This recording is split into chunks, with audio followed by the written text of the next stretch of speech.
What is up, everybody? Back with another one here for Rogue Macro. This is roguemacro.substack.com. Let's jump into this fertility rates and the future of political power. Now, I wrote this back last year, the day after the 2024 presidential election, and talked about the fertility rates and what it means for future political power in the United States. And this could be applied potentially to other countries as well, but I wrote this specifically about the United States, so let's dive into it. Make sure you guys come over here and subscribe to the Substack. All right, watching election coverage today, I saw an image of Amish voters heading to the polls in horse-drawn carriages, many sporting Trump flags. And this scene highlights a broader demographic trend that could have a profound effect on politics in the next generation, both in the United States and globally.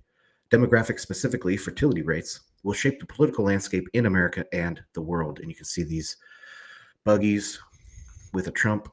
I think it was something like 100,000, maybe 200,000 Amish that voted, and they pretty much all voted for Trump. And that was the deciding factor in Pennsylvania, actually.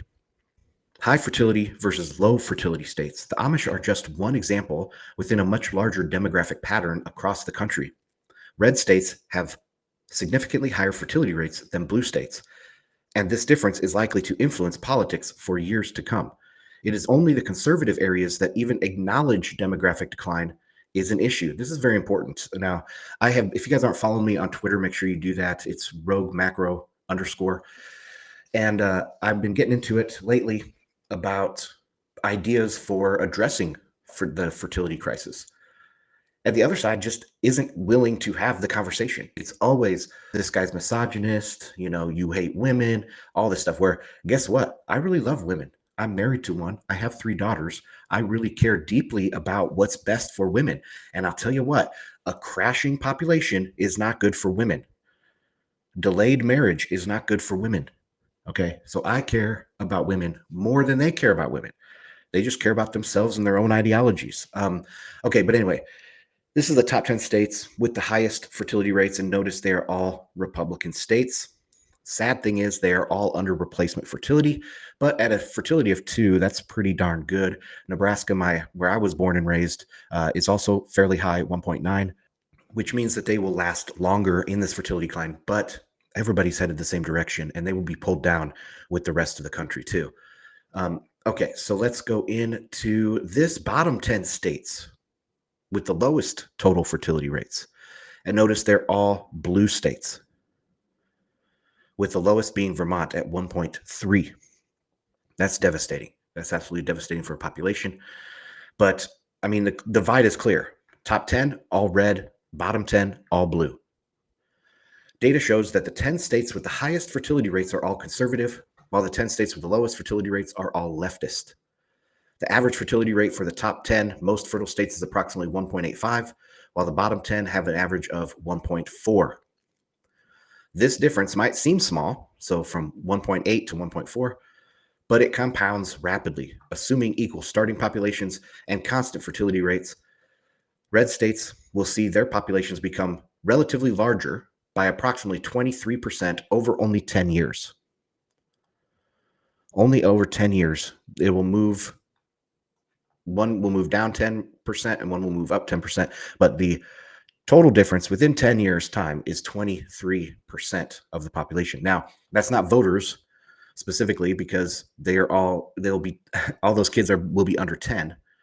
But that's still a significant shift, and it shows like within 20 years now, it's really going, that disparity is really going to show up hardcore.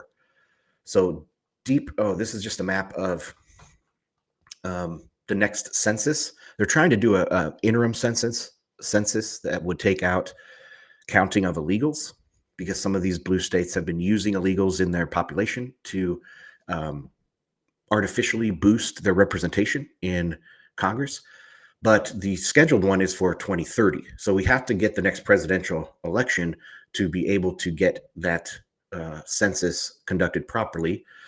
And yeah, so this is what it's looking like right now. California would lose 4 seats. Texas would gain 4. New York would lose 3. Florida would gain 3. And then there's a bunch of other ones, -1s and +1s, but all in a redward shift in this. Okay, deep blue versus deep red cities. The fertility divide is even more pronounced in deep blue versus deep red cities. According to estimates from the census, the average woman in a blue metro like Seattle will have about 0.96 children. So they're not even having one kid per woman. They're not, even the women aren't replacing themselves. Even the women are not replacing themselves. This is horrifically low. While their counterpart in a red metro like Dallas-Fort Worth will have 2.23 children. There is hope. There is hope. These differences have profound implications for future demographics and, consequently, the political power of these regions. Cities like Boston, Minneapolis, and Seattle are seeing far lower fertility rates than places like Dallas, Houston, or Nashville.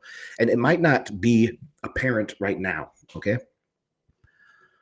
Because there have been dramatic shifts in fertility rates over just the last decade. But these shifts will become apparent when these children start to get older and become voters. The cohorts are born, okay? With this, we know that the cohort of conservative children is twice as big, more than twice as big, as the cohort of leftist children. And they have to come of age and vote, but this will become extremely apparent. Even now, we're seeing the youth shift to the right, especially young men shifting hard right.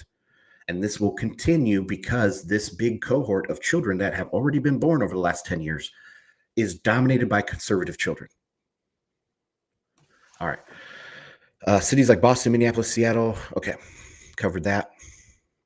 So yeah, fiery but mostly peaceful protests here on the left and beautiful Nashville here on the right. It will become very apparent.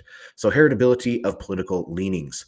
In addition to regional fertility differences, political leanings are also highly heritable. Research suggests that children inherit their parents' political affiliations to a significant extent. A twin study by Alford, Funk, and Hibbing in 2005 found that political attitudes could have a heritability rate as high as 50 to 60%. Even if we use a more commonly cited heritability estimate of 40%, this factor still greatly affects political demographics over time. So this this being below 50, you might say, oh, it's a toss-up. But no, it means that it favors your parents by 40%. So 40% will go with the politics of your parents. That's very significant. If we start with a 50-50 political split in the population and assume 40% heritability combined with the fertility divide mentioned above, so remember 1.8 versus 1.4, we get a clear rightward shift in just one generation. This could lead to 53-47 split in favor of conservative-leaning individuals. So see, just in one generation, we're starting to get this major overrepresentation of conservatives due to fertility. In a representative democracy, even this modest shift has major implications as it could decisively influence voting patterns and policy direction, census and congressional representation. The demographic advantage of high fertility rates in red states doesn't only affect the balance within each state, it also impacts representation at the federal level. As the population of red states rises relative to blue states, they will gain a larger share of seats in the House of Representatives, increasing their power in Congress. This shift affects the Electoral College as well, giving these states more influence in presidential elections. Moreover, within traditionally blue states, higher fertility rates among conservative populations will gradually shift the internal balance of power. So right now, say, I know because this has been in the news lately, Vermont, I think it's Vermont, or was it Maine? It was one of those New England states. I think it must have been Maine. 40% of them vote conservative or Republican. 60% vote Democrat. But we have this fertility divide. So in just 10 or 20 years, with this fertility divide, the conservatives will become the majority in these states, even if they're hard blue right now. It just takes 10, 20 years for this to shift, for those babies born now to be represented in the voting public. Okay, this will result in even more conservative senators in blue states as their influence grows. Even if blue states remain Democrat overall, the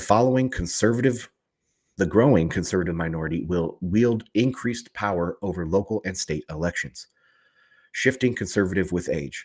In addition to fertility and heritability, another important factor shapes the future of political affiliation: the natural tendency for people to become more conservative as they age.